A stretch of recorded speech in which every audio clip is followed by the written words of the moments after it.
Le risque humain met en danger l'entreprise à différents niveaux.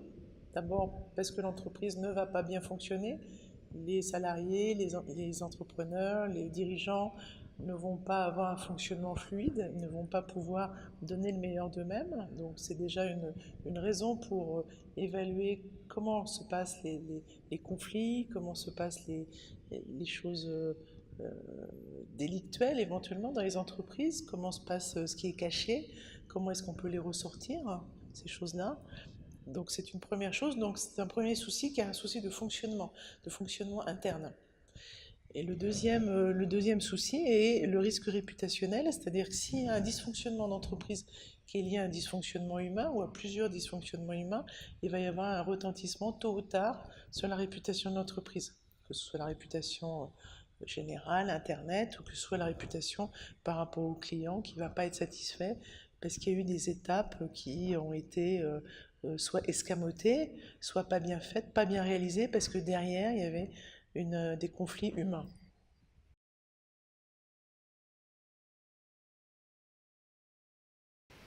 Donc, à côté du risque humain chronique, en quelque sorte, c'est-à-dire de la façon dont les individus s'organisent les uns avec les autres au quotidien et comment est-ce qu'on les recrute, comment est-ce qu'on les met dans un poste qui va quelquefois interférer avec d'autres.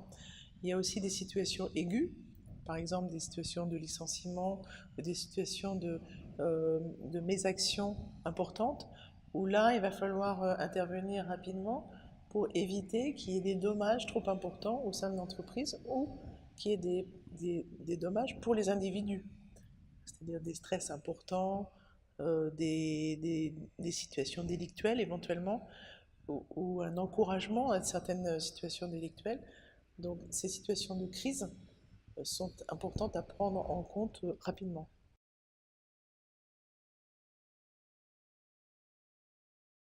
Le risque humain en entreprise, c'est la plupart du temps une demande qui est faite par le manager en général, le dirigeant d'entreprise ou les ressources humaines pour une situation donnée. Le risque humain, on peut difficilement couvrir tous les risques humains d'une entreprise à la fois. Par contre, s'il y a un problème ponctuel qui est identifié, on va pouvoir intervenir, donc faire un diagnostic d'entreprise ou un audit humain, si vous voulez, c'est-à-dire voir quelles sont les personnes qui sont impliquées dans la crise ou dans le problème qui a été identifié par la direction, et là intervenir. Donc ça peut être par des entretiens, ça peut être par des entretiens individuels ou de groupe, mais c'est toujours à la suite de ces entretiens un débriefing avec les directions. Donc ça, c'est une première façon de faire. On peut également, de façon alors, la plus générale, faire une formation des intervenants en ressources humaines pour qu'ils aient des notions de psychologie, et notamment des notions de psychologie du risque. Ça, c'est dans le cadre, par exemple, des banques ou des structures financières. On peut faire également des formations à la neurologie et aux neurosciences pour certains intervenants ou des ressources humaines d'entreprises de transport, par exemple. Donc il y a différents exemples où on doit adapter notre formation pour la demande et le type de travail, le type de métier, en fait.